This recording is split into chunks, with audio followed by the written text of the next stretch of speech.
noches, mis amados. Muchas bendiciones para todos. Me alegra ver estos rostros, feliz de aquí. Y sobre todo ese cuadro de enfrente, ¿no?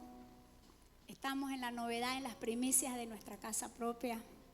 Realmente tenemos un ejemplo grandioso en Salomón, cuando Dios le da sabiduría para edificar el templo. Créanme, mis amados, que aquí esa decisión que tomaron los varones van a ser honrados por Dios. Su nombre va a ser reconocido por generaciones, porque Dios, donde pone cosas en su corazón, son para eternidad. Así que, mi amado, eso que ustedes han puesto ahí tiene un proyecto maravilloso de parte de Dios. Aquí quiero hablarles brevemente acerca justamente de Salomón. Este varón, en el año 1000 aproximadamente, el siglo X, comienza a gobernar. Saben ustedes, su papá fue el rey David. Dios no le permitió al rey David construirle casa. Él quería hacerlo, ¿ya? Pero Dios no se lo permite porque había derramado mucha sangre. Y Salomón, tu hijo, le dice, él me va a edificar casa. Entonces, evidentemente se cumple la palabra después de unas conspiraciones que tuvo David, sus otros hijos, pero el escogido era Salomón, ¿ya? Y en este tiempo Dios le habla a Salomón en sueño, ¿ya? Y le da las medidas del templo. Le habla primeramente, le responde que le va a dar sabiduría, porque este muchacho se preocupó por el pueblo, ¿no es cierto? Entonces Dios le da sabiduría y le da las medidas del templo. El templo iba a medir como 27 metros de largo, 13 de alto y unos 9 metros de ancho aproximadamente, ¿ya? En este tiempo, cuando Dios le habla a Salomón, también me llamó la atención, estuve leyendo en Génesis, en algunos lugares, cuando Dios le da las medidas, no solamente pienso que le da las medidas, le da el diseño también, porque es verdad que fue construido, ya dice que las piedras que trajeron para el cimiento eran muy valiosas y las piedras que trajeron para los muros eran trabajadas lejos de la edificación, en otro lado, porque no tenía que haber ruido ni de martillo ni nada, todo se hizo lejos y se trajeron las piedras ya talladas para edificar el templo. Y el rey de Tiro, Irán, proveyó la madera ya tallada, porque la gente de Irán era experta en este oficio. Entonces venían las maderas ya talladas y se edificó el templo. Se recubrió de oro por dentro. El lugar santísimo era recubierto de oro. Todo era de madera, de acacia, de ciprés, y después revestido con oro. O sea, fue una inversión tremenda, grandísima. Piedras preciosas. Fue majestuoso, fue maravilloso, ¿ya? Y le hizo 2 ángeles en la entrada, dos querubines. Y le hizo un mar de oro con unas ruedas por debajo, ¿ya? Entonces ahí donde yo miro, analizando, dicen en Génesis, ¿ya?, que había un río. Dios, cuando hizo el huerto del Edén, ¿ya?, hizo un río de los cuales salen 4 brazos, ¿no?, al oriente del Edén, que eran el Pisón, el Gihón, el Ávila y el Éufrates, que sigue hasta ahora. Entonces, fíjense, y cuando Salomón hace el río de oro ahí dentro del templo, dice que también la puerta estaba a la derecha y hacia el oriente, ¿ya? Y puso 2 querubines sobre el arca del pacto, porque traen el arca del pacto dentro del templo. Y fíjense que cuando Dios echó al hombre del Edén, puso 2 querubines y una espada refulgente en medio. O sea, fíjense la similitud. En Ezequiel habla que los querubines, ya vimos, ¿no?, que la otra vez en el estudio, que sus caras son de una cara de buey, cara de león, cara de hombre y cara de águila. Y también Salomón hace tallados de león, de caras de leones, de caras de buey. O sea, hay una gran similitud en todo lo que Dios le dio. O sea, pienso que en el sueño Salomón tuvo la visión en el sueño de la similitud de lo que es en el cielo, lo que es en la tierra, lo que era en el huerto. Entonces, vemos que el diseño de Dios es perfecto. Y como el cielo dice que la Nueva Jerusalén, calles de oro, mar de cristal, entonces todo era recubierto de oro. Era magnífico era ese templo. Y después toca la dedicación del templo, ¿ya? Terminada la obra, terminan en 7 años esa obra y 13 años más que es la casa real, la casa ya de Salomón, que todo eso da como 20 años, ¿ya? Termina la construcción, la edificación y dedican el templo al Señor, ¿ya? Los que les gusta leer, orar, está en Primera de Reyes, del 1, capítulo 1 al 12, para que lo lean en casa, porque ahí no vamos a terminar, ¿ya? Entonces, ahí dedica el templo Salomón al Señor y le dice, y intercede a favor del pueblo. Señor, si tu pueblo pecare, alejándose de ti, viniere guerra, viniere plaga, pestilencia, viniera juicio, tu pueblo vendría aquí, te pediría perdón, se arrepentiría en esta casa que hemos construido para ti, y tú perdonarías y levantarías a tu pueblo. Y Dios se agrada de ellos y le acepta. Hace pacto Dios con Salomón, ¿ya? Pero Dios le advierte, pero si el pueblo se alejare de mí, entonces, y no volviera a arrepentirse, pues le iban a venir los juicios. Evidentemente, pasan aproximadamente casi 500 años, el pueblo se alejó del Señor, ¿ya? En el 586, ya la otra vez le di un breve estudio de eso, invade Nabucodonosor Jerusalén, ¿ya? Por la desobediencia. Jeremías le había advertido al pueblo, ¿ya? De que iban a ser llevados cautivos, pero no obedecieron, siguieron en sus maldades. Entonces el pueblo es llevado cautivo, destruido el templo, y Nabucodonosor se lleva todinga las vasijas, todos los tesoros del templo, todo era de oro, se lo llevan, ¿ya? El pueblo se va cautivo, ¿ya? En Lamentaciones ahí se ve todo lo que Jeremías llora por el pueblo, pero bueno, por la desobediencia todo se va cautivo. Pasan como 50 años, ¿ya? En el 538, ¿ya? Y Dios despierta al rey de Tiro, al rey Ciro, ¿ya?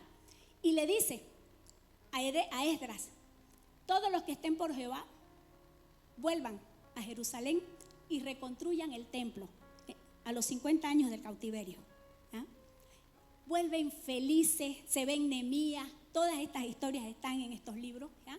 Por eso me gusta que lean, mis amados, que sepan se ubiquen donde están. Entonces, el pueblo gozoso, feliz, así como estamos nosotros con el proyecto, todos emocionados, dando para la rifa. O sea, el pueblo, la algarabía se escuchaba fuertísima. Los antiguos, los que habían visto el primer templo, ¿ya? Lloraban de felicidad de ver nuevamente edificarle casa al Señor, ¿ya? Y comienza la obra, pero en el tiempo de Nehemías y Esdras se levantan los enemigos, conspiran, sobornan gente, los intimidan al punto de hacerlos desistir de la obra y se para por 20 años más. Ahí se cumplen los 70 años que dijo Jeremías del cautiverio, ¿ya? Y en el 515, ¿ya? Terminan la obra. Dios mueve a Zorobabel, ¿ya? Con Ageo y construyen. Pero esta vez el segundo templo ya no tuvo la misma majestuosidad que antes. Obviamente el pueblo, tal vez porque estuvo en cautiverio, ya no tenía los recursos, no era la misma riqueza que Salomón, que David acumuló para Salomón. Entonces ya el pueblo, imagínense a alguien que está en cautiverio, yo lo asocio como los maridos, ¿no? Cuando están solteros, emplumados y después se divorcian, desplumados quedan yescas, los pelan. Entonces, mi amado, una persona cautiva, imagínense cómo sale, ¿no?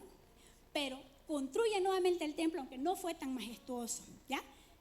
Y pasa otros 500 años, 5 siglos, ¿ya? Y el tercer, ya no es el tercer templo, ya el templo se había deteriorado en 5 siglos, imagínense. Entonces Herodes, ¿ya? 16 años antes del nacimiento de Jesús, comienza a restaurar, ¿ya? Y lo amplía, lo reforma el templo, ¿ya? Y es el tiempo cuando ya viene Jesús. Este templo, ¿ya? La gente, bueno, Jesús comienza su ministerio, van y le muestran a Jesús la hermosura del templo, y es cuando Jesús dice, ¿no? En 3 días lo destruiré y lo levantaré. Que incluso por decir eso y que él era el Hijo de Dios, lo acusan de blasfemia y por esa razón lo crucifican, ¿ya? A pesar de los hechos visibles de Jesús demostrarse, ¿ya? ¿Por qué les hablo del templo de la antigüedad? Y ahora hablamos de Jesús por nosotros. Ahora somos el templo del Señor. Jesús dice que es la imagen del Dios vivo, el templo viviente. Entonces Jesús nosotros no teníamos opción a salvación, lo sabemos antes de Jesús, ¿ya? Entonces, ¿qué viene Jesús? No viene a abrogar la ley, viene y la cumple. ¿Para qué? Para que nosotros entremos a salvación. Cuando Jesús cumple, ¿ya? Recién nosotros somos ya adoptados por hijos y somos el templo también viviente en esta tierra. Jesús hizo milagros maravillosos. Todos hemos visto películas, hemos leído un sinnúmero. Dice que no alcanzarían los libros para escribir las maravillas que hizo Jesús.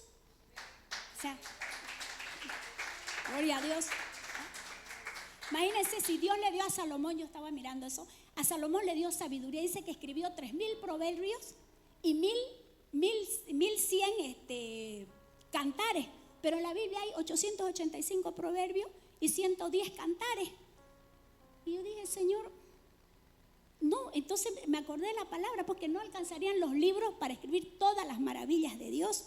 O sea, imagínense si ese libro, así que prácticamente está resumido, no hay muchos que ni lo hemos leído entera la palabra. O sea, ¿cómo sería si fuera el libro mucho más grande?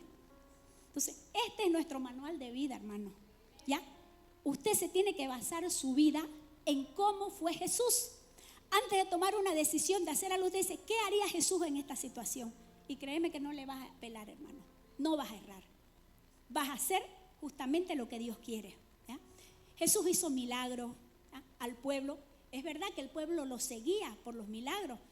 Sanó cojos, enfermos, paralíticos, dio vista a ciegos, leprosos, a un hombre de la mano seca. O sea, hizo milagros extraordinarios.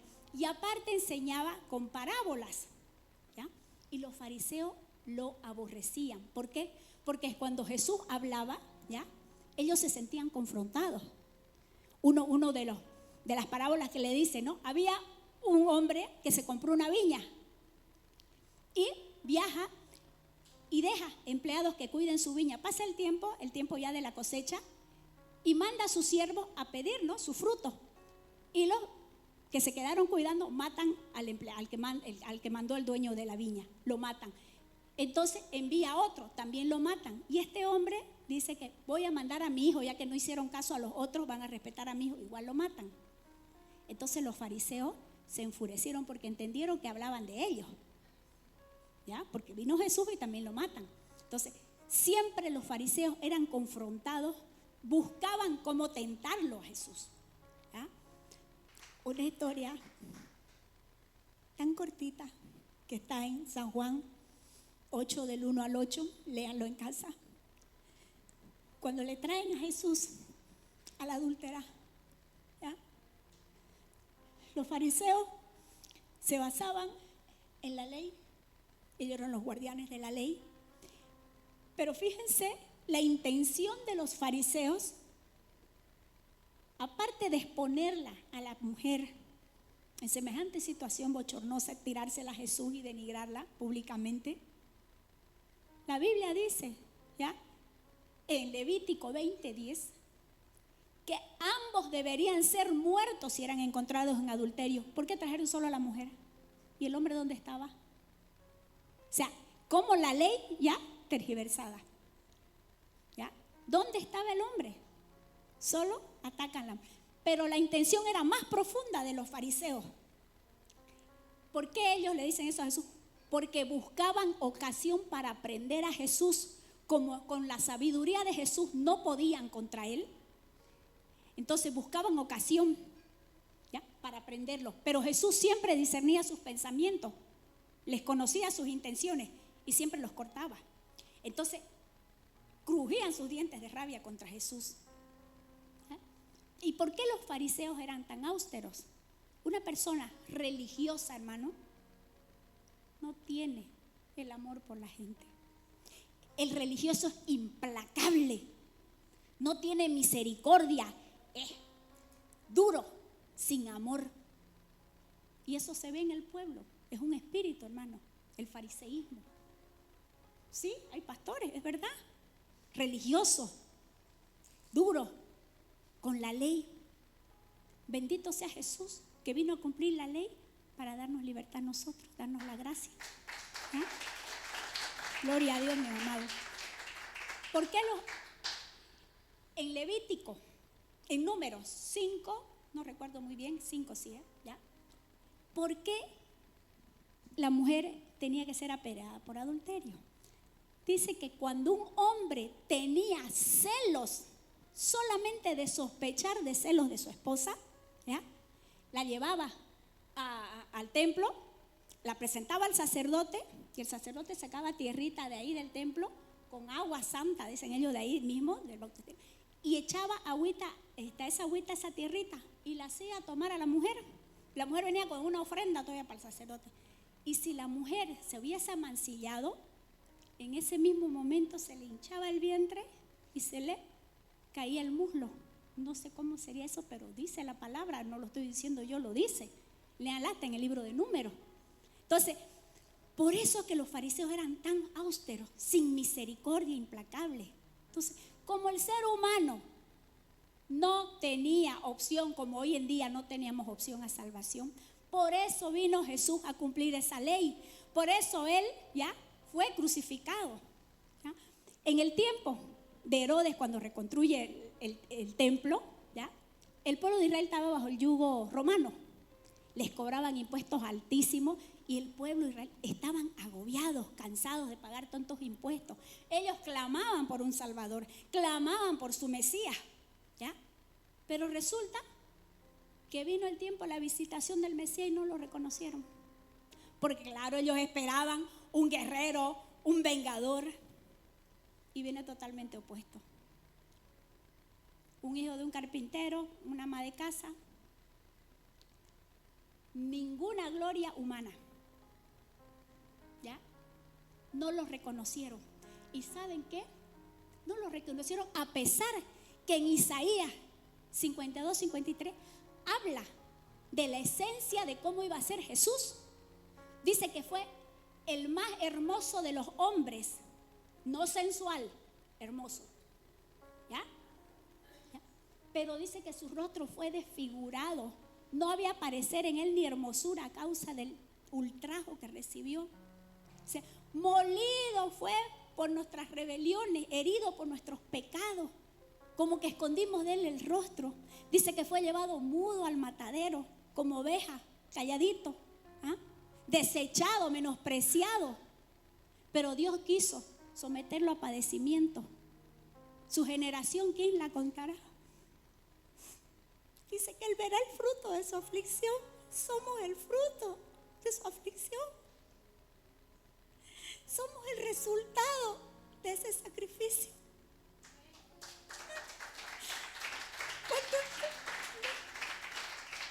Cuando entendemos eso, hermano, es que no hay cosa más maravillosa, ¿ya? Cuando tenemos su esencia, porque Él, como dice siempre la pastora Carola, es amor, ¿ya? ¿Cómo es el amor, hermano? Lo describe en 1 Corintios. Es sufrido, es benigno, no tiene envidia, no se goza de la injusticia, ¿ya? Todo lo sufre, todo lo da, todo lo perdona. O sea, hermano, ¿será que tenemos esas características? ¿Nos hemos analizado? Si somos el templo viviente del Señor, tenemos que dar esos frutos, tenemos que manifestar el amor de Dios. En vez de acusar, de juzgar, ya dejemos, como digo ahora Lorena, es necesario que nosotros menguemos. ¿Ya? Juan lo dijo, pero lo repitió ahora Lorena. Es necesario que yo mengue para que Él crezca. A medida que menguamos, mi hermano, en nuestra naturaleza, bajamos ese ego, el Espíritu se manifiesta en nosotros y damos a luz. Bendito sea el Señor. Damos a luz su esencia, ¿ah? El fruto del Espíritu. También, hermano, ¿ya? Gozo, paz, benignidad, fe, mansedumbre, templanza. Ya tenemos poco a poco, a medida que buscamos al Señor, vamos teniendo esa esencia. Vamos cambiando, vamos mejorando para bien. Hermano, si no fuera que Cristo hubiera venido, no teníamos esperanza. Dios nos pensó en el cielo antes de la fundación del mundo. Para esta generación, hoy estamos en el tiempo de la tecnología, hermano. ¿Saben qué? A mí me gusta, me apasiona la palabra, de verdad. La leo, la estudio, la investigo. porque no había ni teléfono, más de 20 años atrás, no había celular. ¿Ya? Hoy que tenemos la tecnología, que usted rapidito busca en internet, ¿cómo no va a indagar, hermano? Y eso me llamó la atención porque yo tuve un sueño. A mí Dios, como les he dicho, me habla en sueño. Estaba Jesús en mi sueño y la samaritana. Y él le pide agua, ¿no es cierto? Y ya le saca el agua del pozo y le da. Y le dice Jesús, ¿ya? Y aparecen unos jóvenes. Y le dice la samaritana a los jóvenes, ¿qué harían ustedes si no tuvieran posibilidad de sacar agua del pozo? Y los chicos ahí, la verdad que con la tecnología que tenemos hoy, la hubiéramos sacado de inmediato. ¿Entendí mi mensaje, hermano? ¿Ya? Muchas veces queremos buscar fechas, historia, pero con internet, con un poquito del versículo, plum, nos sale. Entonces, Dios hablándome que la tecnología podemos usarla, hermano, para investigar. Pues yo investigo, leo, anoto y le pido al Señor que me dé gracia, no para memorizar y no olvidarme, porque quiero que eso se haga vida en mí. ¿Ya? Quiero ser representante real de Dios aquí en la tierra. Soy defectuosa, hermano. También sufro como vos, me enfermo, me enojo como vos. Pero en mi corazón hay el deseo genuino. Fallo, todos los días fallo, hermano. Pero el deseo genuino de servir. Yo creo que los que están aquí todos tienen el mismo deseo. ¿No? Si no tuvieran eso, no estarían aquí, ¿no es cierto? Esa predisposición de actuar. Anoche me vine y dije, ¿dónde pillo fariseo? Para mí, para el drama. Y plin, me acordé, el servicio, le pregunté a Yamile, es el servicio de los hombres. Terminó y los esperé afuerita y me entré. No, pues los pesqué, no, a los fariseos. Bueno, no. Gloria a Dios por los que quisieron representar, lo han hecho muy lindo, ¿ya? ¿No? Y vamos a seguir haciéndolo, hermano, porque es una manera también dramática de representar algo, porque la gente a veces tiene memoria fotográfica, otros, o sea, son de diferentes maneras, la gente capta. Entonces a veces uno lee y se olvida, pero cuando ves algo, ya un drama, una película, se te graba mejor. Entonces, siempre para mejorar, y agradecidos con los que han participado, yo también me incluyo, y se han ofrecido también ya para actuar. Entonces, mi hermano, todo lo que sea para el engrandecimiento de nuestra casa, de que la gente reciba de alguna manera la enseñanza y pueda aplicarla a su vida, lo vamos a hacer. Estemos dispuestos, aquí están los líderes, la mayoría son los líderes, mis amados. Entonces las enseñanzas de realmente servir al pueblo está en nosotros acá. Nosotros somos ese alfolí que tiene alimento para el pueblo. Entonces, hermano, por eso usted tiene que estar lleno de Dios, así como los alfolí que llenaba José, ¿ya? En Egipto, para la hambruna que hubo en todo el mundo, y venían ahí. Así, mis hermanos, nosotros tenemos que ser esos alfolí llenos de la sabiduría de Dios, llenos de la presencia de Dios, llenos del conocimiento de su palabra. Entonces viene la gente con hambre y tenemos que darle.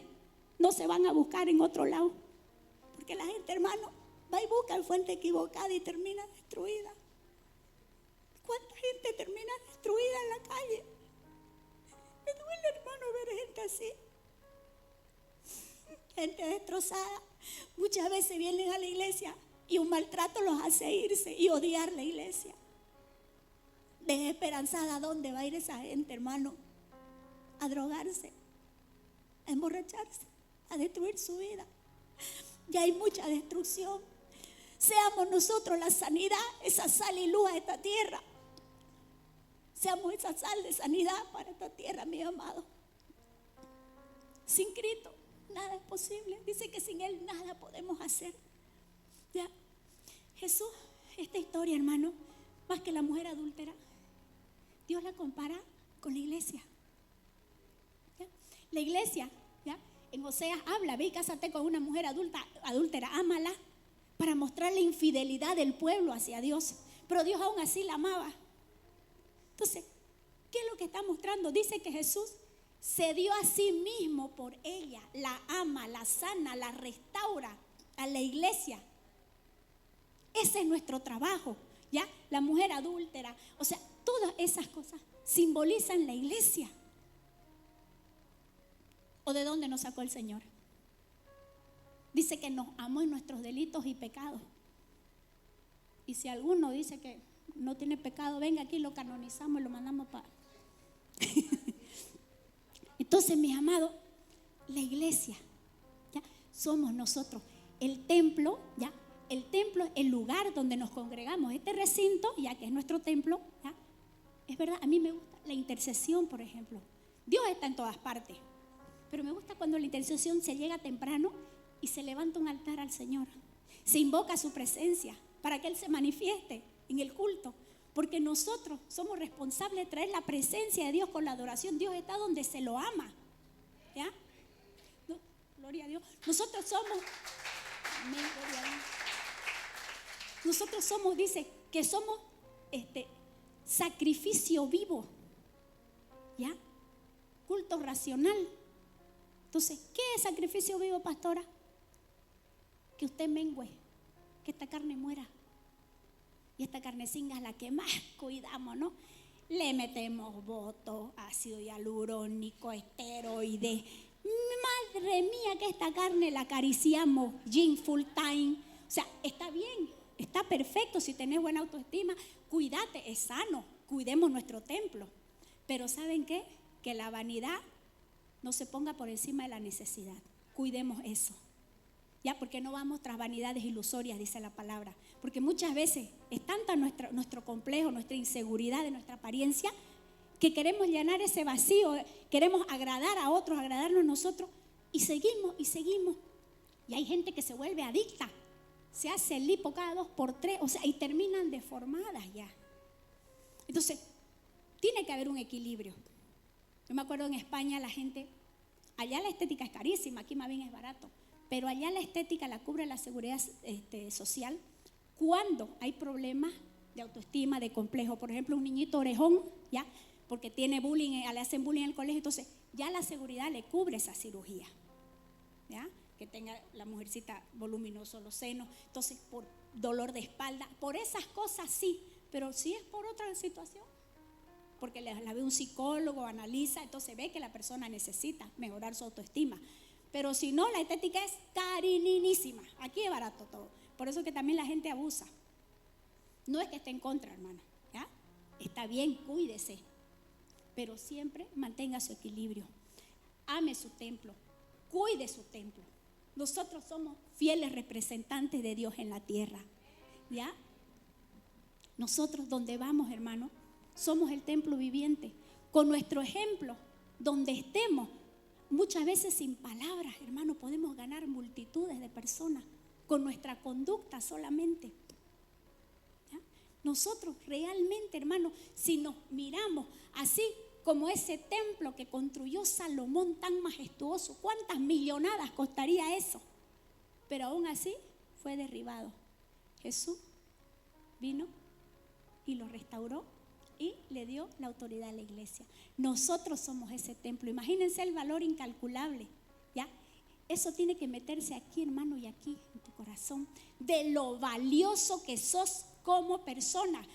Creación de Dios a imagen y semejanza de Él. Él quiere que todos lleguemos a la estatura del varón perfecto, Cristo, pero en sus cualidades, en su esencia, en el conocimiento de su verdad. ¿Cómo vamos a crecer si no conocemos nuestros derechos? ¿Ya? ¿Nos van a estafar?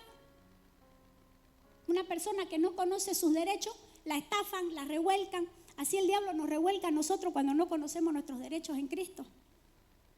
¿Ah? Somos hijos, pero como huérfanos. No conocemos la palabra, ¿ya? Porque Dios dice que derribemos todo argumento que se levanta contra el conocimiento de Dios. Esta mentecita, hermana carnal, la tenemos que someter al señorío del Espíritu a través de la lectura, el estudio de la palabra. Así como fuiste al colegio, aprendiste a leer, a escribir, ¿ya? Para que nadie te la charle y a leer. Entonces, igual aquí, muchas veces, hermano, y se da en las iglesias.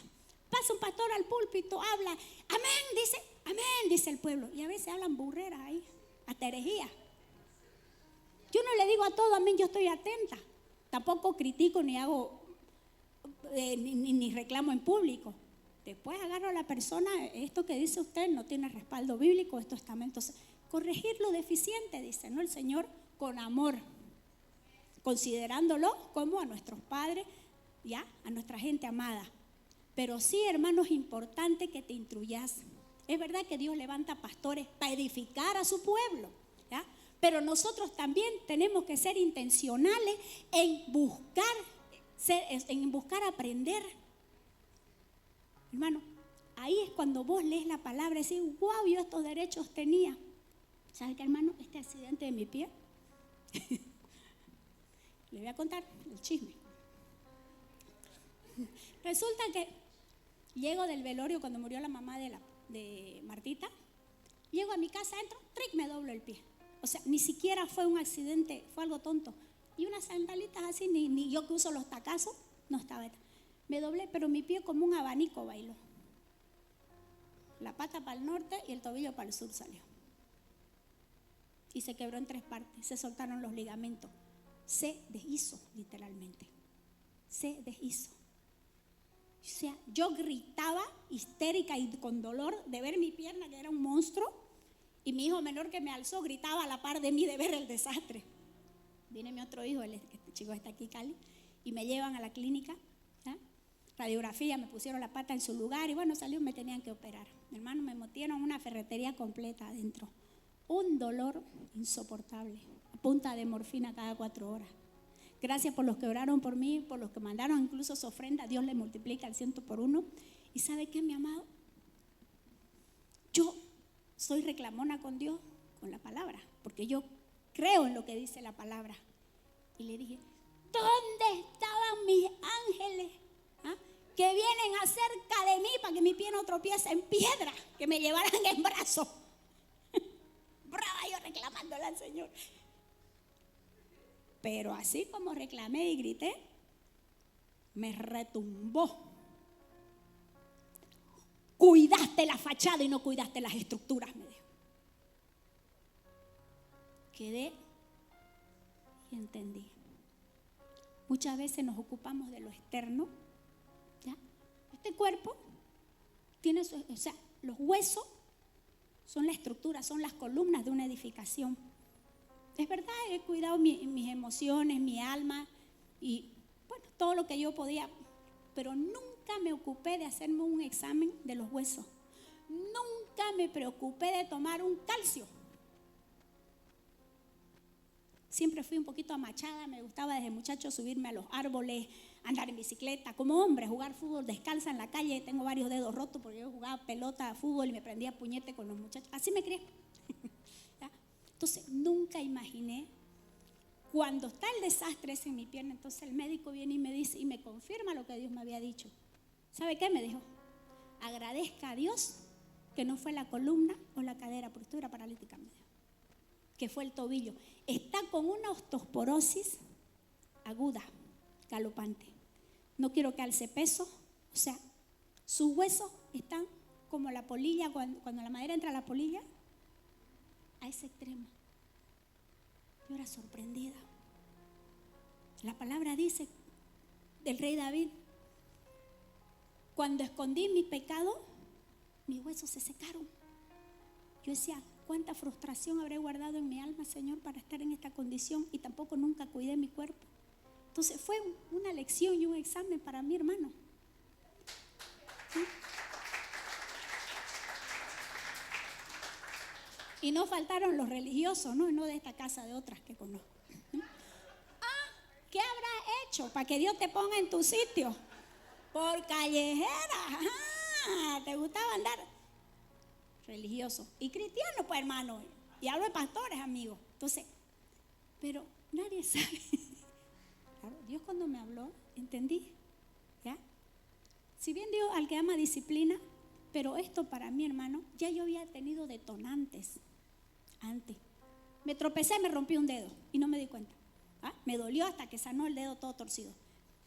Por matar una cucaracha, un chulupe en mi casa, con una chancla, le di una silla con el dedo, tras lo rompí mi dedo. O sea, me golpeaba y me quebraba, en pocas palabras, y no me apercibía de que mis huesos estaban decadentes ya. Entonces, hermano, cuando Dios dice que nos guardemos, nos cuidemos, irreprensible espíritu, alma y cuerpo, ahí involucra todo, pues. ¿Ya? Muchas veces cuidamos una área, pero descuidamos otra. Entonces, Dios tiene especial cuidado de nosotros, dice. Somos nosotros los irresponsables. A veces no nos dejamos guiar por el espíritu, o a veces por cosas naturales, o sea, no darnos cuenta, estamos desapercibidos. ¿Ya? Como iglesia, con mayor razón, preguntarle al Señor siempre, ser cuidadosos. Como mujeres, pues llegamos a la edad ya de que necesitamos, ¿no? Estrógeno, más calcio, tratamientos ya. Llega un tiempo que sabemos, se acaba la costumbre de las mujeres, para no decir la palabra. Entonces, necesitamos tratamiento. ¿Ya? Todos, de alguna manera, tenemos que ser prudentes, porque no somos eternos, pero en la eternidad con Cristo. Pero en esta tierra, 70, 80 años, lo más robusto. Entonces, mis amados, mi mensaje para la iglesia era ese, de que realmente representemos a Cristo. Me gusta cuando dice en Gálatas, porque Dios vino a restaurar la honra de la mujer también. ¿Ya? Porque la cultura machista denigra de frente a la mujer, y las mujeres somos las peores todavía, las más chismosas. ¿Ya? En Gálatas dice 3:28, dice que ya no hay esclavo ni libre, ni judío ni griego, ni hombre ni mujer. Todos en Cristo estamos en la plenitud, estamos tash a tash, como dijo. ¿Ya? Entonces, entendamos eso, ¿ya? Por un principio bíblico de que la mujer se sujete al marido, sí, pero ya es por un orden, pero no es para sometimiento ni abuso. Aprendamos a entender la palabra. Entonces, imagínense qué maravilla que Jesús viene a restaurar la identidad, la honra de la mujer.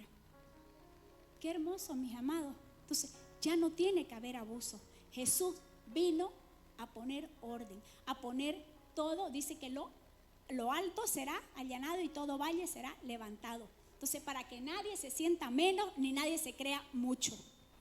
¿Ya? En Cristo, todo. Para que Él, todos somos iguales.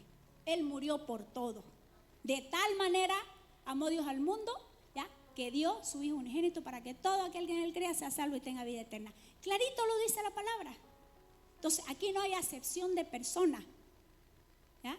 Cuando Jesús dice que vino por los enfermos, no por los sanos, pero era porque había más urgencia en un enfermo. Llega un enfermo a una clínica, por la urgencia lo atienden a él primero. No es por orden de llegada, es por la urgencia. Entonces, a veces Dios le da un trato tan especial a muchas personas, ¿ya? Y nosotros, como cristianos, entre nosotros tenemos envidia. ¿Y por qué a este le dan tanto privilegio? ¿Y por qué a este lo levantaron? ¿Y por qué a este lo honran? ¿Y por qué yo, si yo estoy antes? Entonces, ¿el por qué? Hermano, Dios conoce el trasfondo de cada persona. Dios sabe el nivel de capacidad de cada uno. Dios sabe cuánto podés soportar, tolerar. Entonces, muchas veces cuando Dios trata con tanta delicadeza, con tanto amor a alguien, es porque esa persona lo necesita. Dios sabe cómo va a trabajar. Hay otro que también lo trata contundente, drástico, porque también Dios necesita trabajar nuestro carácter. Entonces, dejemos, siempre me acuerdo lo que dijo un día la pastora, el trato de Dios con cada persona es santo, sagrado. Nadie tiene por qué opinar ni meterse, porque es Dios el dueño de las vidas y ve a sus hijos de pie a Él. Entonces, hermano, nosotros aquí estamos para restaurar, estamos para levantar, ¿ya? Y hermano, aquí con toda la humildad, como pastora, no me gusta que me digan pastora, me gusta Babi, ¿ya? Si usted, mi hermano, ve algo en mí, corríjame, hábleme, no dude en llamarme, ¿ya? Pero no me difame, hábleme, que la voy a oír. Y si usted necesita algo que yo pueda aportarle, 100% estoy a su disposición. ¿Ven? Dios le bendiga. Bendito sea el Señor. Hermano, no sé cuánto tiempo pasó. Sí. ¿Me falta mucho? Podemos orar, mi hermano, porque este era el tema. Principalmente mi enfoque fue el drama. Para que usted ame al pueblo, para que usted ame al torcido, ame a todos y trabaje para restaurar las vidas. ¿Ya? Vamos a orar entregando esta palabra. Hermano, espero te haya edificado como a mí. Padre glorioso, Señor, cómo no alabarte y darte gracias por ese amor inmerecido, Señor, en esa cruz. Cuando tú dijiste, hecho está, Señor, y toda potestad te es dada, también la delegaste a la iglesia. Gracias por esa esencia divina de amor que derramaste sobre tu pueblo, Señor. Con esa sangre nos limpiaste, nos compraste. Ayúdanos, Señor, a seguir tus pasos, a cuidar de nuestro prójimo y amarlo como nos amamos y nos cuidamos a nosotros mismos. Bendigo esta casa, bendigo tu pueblo. Y Padre, agradecida con esa, Señor, ya iniciativa de construir una casa. Señor, gracias porque sé que lo que tú pones, tú lo cumples. Gracias por cada hermano que siembra, que da, que aporta de alguna manera, Señor, en esta casa. Gracias porque tú eres el que pone la capacidad, los dones, los talentos, Señor, para trabajar en tu obra. Tú forjaste, Señor, a cada uno y te doy gracias. Bendigo tu nombre, Señor. Bendigo a tu pueblo. Bendigo a tu hija Carola, Señor. Gracias por esta sierva que aún en medio de su dolor, Señor, en medio de estar, Señor, con la salud delicada, estuvo aquí, Señor, sirviendo al pueblo. No se cortó, Señor, en medio de su dolor estuvo para servir tu casa, Señor.